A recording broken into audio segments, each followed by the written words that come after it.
Hi, hello guys. So welcome back. In today's video, pag-uusapan po natin yung mga mahahalagang terms sa isang credit card billing cycle. Dun nga pala sa mga nagtatanong, salamat po. Nagkaroon po tayo ng idea na sagutin po yung mga tanong ninyo sa pamamagitan ng vlog na ito. May nagtanong kasi sa akin ng ano nga pala itong statement date. Kasi kahit ako nung unang gamit ko ng credit card, nalilito ako, ano ba itong statement date, hindi ko maintindihan. Yung mga information na ito actually nakasulat po yan dun sa sobre nung ma-receive nyo po yung credit card ninyo. Nakalagay dun yung card number, nakalagay dun yung credit limit, yung cash advance amount na pwede nyo lang i-withdraw. Ando rin po yung statement date, and then naroon din po yung due date. So umpisahan po natin guys. So ano po yung credit limit na sinasabi na nakalagay doon sa card ninyo o doon sa sobre na na-receive ninyo. So I guess medyo alam nyo na po yung may idea na po kayo kung ano yung credit limit. Yung credit limit is yun lang yung limit ng amount na pwede nyong gamitin sa credit card ninyo. Like for example, 20,000 pesos lang yung inallow ng bangko na credit limit nyo. Hanggang 20,000 lang po yung pwede nyong iswipe or gamitin. So kung ima-max out nyo po yung credit limit nyo or lalagpas po kayo sa amount na ibinigay sa inyo ni bangko, macha-charge po kayo, may kaukulang percentage din po yun. So dapat wag natin po i-max out yung credit limit natin. So kung 20,000 lang, wag na natin gawin 21,000. And then sunod dyan is yung cash advance limit. So may limit rin po yung pagka-cash advance. So usually 50% po yan ng ng total amount ng credit limit nyo. So kalahati nung ng credit limit pwede nyo i-cash advance.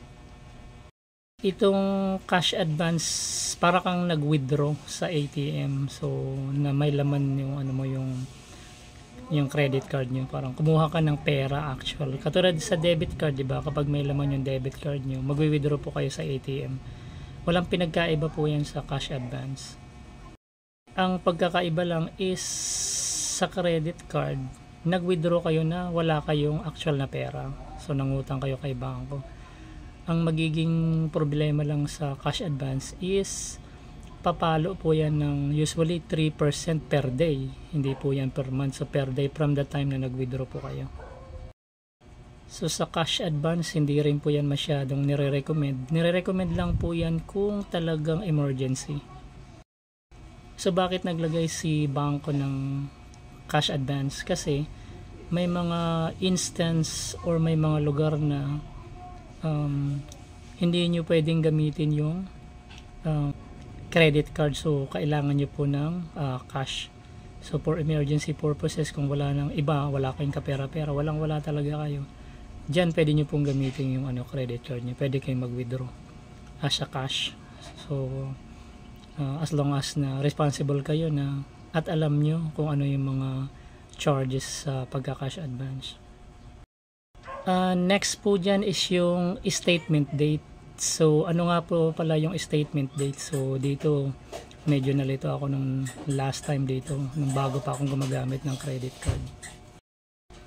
Yung statement date is cut-off date po. So dito sa statement date, hindi po kayo china-charge ni bangko, so walang charge yan.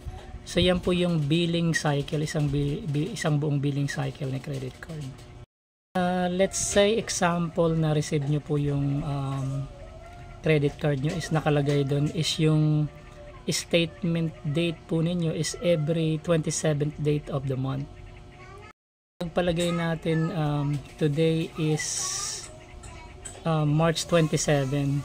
So ngayon na po yung statement date nyo, ngayon na po yung cut off ng pagpa-purchase nyo sa isang buong billing cycle. So ibig sabihin, from February 28 until March 27, lahat po ng pinurchase nyo during that period is yun po yung papasok dun sa SOA nyo o yung sa statement of account nyo or yun dun sa resibo na babayaran niyo kay credit card. Yun na po yung babayaran nyo pagdating ng due date. So dapat tandaan nyo po yung ano nyo, yung statement date para alam nyo kung kailan kayo magpa-purchase ulit. Pag medyo malaki na at parang lobo na yung utang nyo, so tandaan nyo po yung statement date. So bago kayo umutang uli, hintayin nyo muna lumagpas yung statement date. So from March 28, so mag-start na naman kayo uli. So yung due date is papalo ng 24 or 25 days after ng statement date. So magdedepende yan kung ilang araw yung ano yung ilang araw meron sa isang buwan. Usually papalo kung halimbawa 27 po yung statement date nyo, papalo po yung due date nyo ng mga 22, yan, mga 22nd of the month or 23rd of the month. So sa due date, once again, kung babayaran nyo po siya ng on or before ng due date ninyo, wala pa pong charges si bangko dyan. Magkakaroon lang po ng charges yan if lumagpas po kayo sa due date. So yun, malaki na yung late payment. So malaki yung charges na dapat ingatan nyo po yan. And kung nagbabayad naman po kayo sa mga e-wallet katulad ng GCash, kasi si GCash 3 days pa kapag halimbawa nag-process ka, hindi siya katulad ng InstaPay So pag binayaran mo siya through GCash, so 3 days pa siya bago mag-take effect. Kaya bayaran nyo na lang ng advance. Pero usually kahit naman 3 days yung kung kailan nyo siya binayaran, yun pa rin ang papalo dun sa payment date niyo. So alright guys, so far yun lang po yung mga usual na dapat nating tandaan sa credit billing cycle. So nandyan yung statement date. So dapat tandaan nyo kailan yung cut off ng pangungutang ninyo bago kayo mangutang na mangutang. And then 24 or 25 days from after ma-receive nyo yung after ng statement date, yun na po yung due date. So tandaan nyo rin po yung due date na yun. And on or before ng due date natin, dapat isettle po natin yung babayaran natin.